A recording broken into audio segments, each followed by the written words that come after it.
Hello, it is Jack Gill and welcome back to Redmen Academy. I am joined by James McHale for this one, and you all seem to love our new series about meeting the stars of the Liverpool Academy. There was a lot of suggestions and we will follow that up, and there are a few players that we have in mind for our next few videos, but there was no other person that we could go to next than Layton Stewart. The 18-year-old is really raising eyebrows with everyone at the academy, isn't he, James? Yeah, he's brilliant, and he's sort of seen as like second coming of, Robbie Fowler in the way that he's broke through and scoring so many goals. But it's not just obviously his goal scoring, as we'll get into in a little bit. It's everything else that he has to him. He's not just a pure number nine. He's got so much to his game, and he's so eager to learn as well. Yeah, if you want to know a bit more about Layton Stewart, we're going to talk you through him now. So he's just turned 18. He turned September. He signed a new contract with Liverpool in July of this year, following a very, very impressive last season where we believe he scored 16 times throughout the campaign, despite it being cut short. And actually, his season was cut even shorter because his last appearance last season was in January. He picked up an ankle injury, so he didn't play from then on. He really starred for the under-18s for Barry Lutis at the time. Got his first professional contract in February of this year. Scored vital goals in the youth league for Liverpool. Featured in the under-23s as well last season, and was of course on the bench against Aston Villa in the Carabao Cup. He's managed a goal against Everton at every single level during his time with the academy, from the age of 7 when he first joined the club, right through to the under-18s. And James, he's got an impressive goal scoring record. He's got a real eye for goal.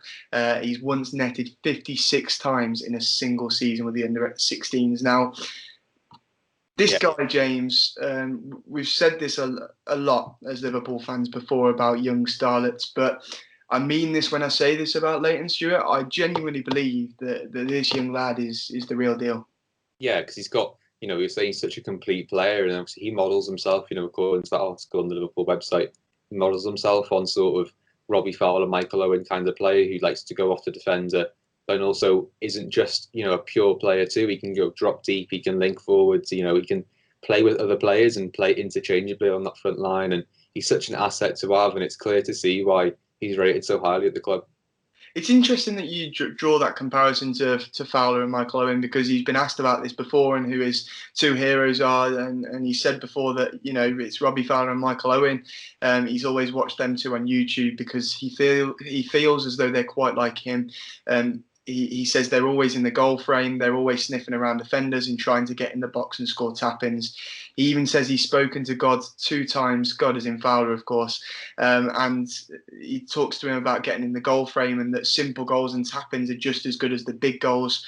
And that he's had advice off both players in terms of what to do in terms of getting into the first team. James, we know that he's trained with the first team a few times. He trained with them last season at Melwood, and I'm sure he'll train many more times with the first team. He's a proven goal scorer, isn't he? And I think what's also good about Layton Stewart, and we said this a bit earlier, that he seems to have a little bit of everything. He's not the tallest striker, but he's very good in the air, and he seems a lot taller than he is when he's on the field of play. Yeah, definitely. I was just looking at that article there, and he says, looking at Firmino, Salah, and Mane, they help the team defensively and not just in attacking ways. And that's where he's got to adapt his game and make sure he can fit when he's on the pitch and score goals, but also help defend in tough games. And that's showing that he wants to become, a Jurgen Klopp type of player. He might well be, the best striker in the world, but if you're not going to help out defensively, odds are you're going to struggle to cut it in this team. That responsibility falls on every single player on the pitch, and he's clearly recognising that and looking to model his game. I'd love him to do well. There's not much to not love about Layton Stewart. He's a class player on the pitch, off the pitch. He looks like a Scouser. He was born in Huyton, went to the same school as Trent Alexander-Arnold. Trent Alexander-Arnold, sorry, at Rainhill High, and he scores not only in the small games, he scores in big games too. And I've got here his goal tally last season. It included 2 goals and an assist in 3 matches in the youth league. It was equivalent, to a goal every 96 minutes on the field. Which, to put it into perspective, I know it's at youth level, but to put it into perspective, Mo Salah was 117 minutes per goal, James. Yeah, I mean, it's madness. He's such a talented player, and I remember watching him in the youth league last season when they were playing in was it Warrington? I think they were playing, or St Helens, where the home stadium is, and he's such an impressive player, and he's a pleasure to watch because he's not, as we keep saying, he's not just a goal scorer. It's so good to see someone dropping deep and looking to do all the dirty work that usually falls on the midfielders and your centre backs. And it's really going to be interesting to see how he's going to develop and how he's going to be able to adapt his game to fit into this side.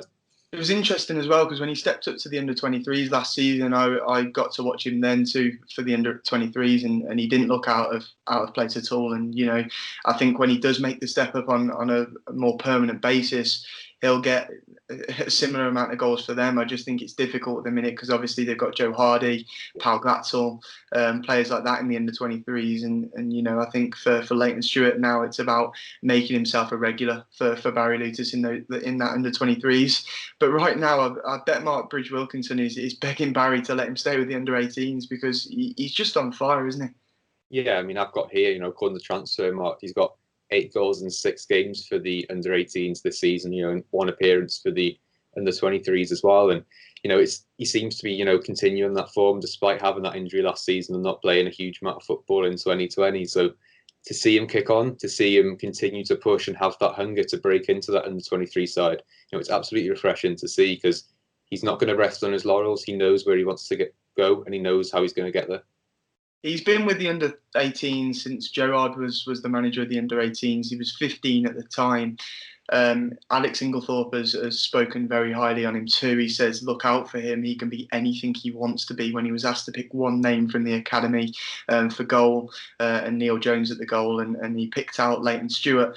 My final question to you, James, is, at Liverpool, we've seen a lot of very good strikers, a lot of star boys up front, which we've always pointed to and had high hopes for. I'm talking about Pal Glatzel and Bobby Duncan's record with the under-18s that won us a Youth Cup a couple of years ago. Rhian Brewster, who's now at Sheffield United, and he's struggled since moving there so far. I think that's fair to say. What makes Layton Stewart different from them? It's his work rate, his defensive work rate, not just in attacking sense either, because he's, we know he can score goals. We know that he's a threat in the air. We know he's good in one-on-ones. But what makes him different is his willingness to make those interceptions, make those tackles, and look to turn over possession in the final third. Where he's not just going to press; he's going to press intelligently. Look at blocking down those passing lanes, looking to put pressure on the player who might be looking to receive the ball and force an error, so that he can then start a counter attack and bring other players into play. And he's not all there yet, and he's not the finished article, but we saw last season Rhian Brewster really struggled to do those sort of things. And the effort, he did make an effort to try and learn it, but it was not his game. And I think with Layton, he's such a young player and he's got that sort of potential, he's got that raw ability that I think we can mould him into the kind of striker that we look at with Firmino, and the sky's the limit for him because he has so much untapped potential. Absolutely, I completely agree there, and I know he's spoken himself about looking at how Jurgen Klopp likes his attacking line, knowing that he needs to improve his defensive side of the game too. And as we've mentioned, as we've both mentioned, high hopes for Layton Stewart and his future at Liverpool Football Club, his future in the game, because I think we both agree, James, whether his future's at Liverpool or elsewhere, we both think that this lad is going to be an absolute star and have high hopes for him in the future. Thank you for watching. As always, comment if you enjoyed the video and who you'd like us to do next, and of course. If you're not already subscribed, please click that button and turn the bell on for notifications. Cheers, James, for joining me, and thank you all for watching. Ta-ra.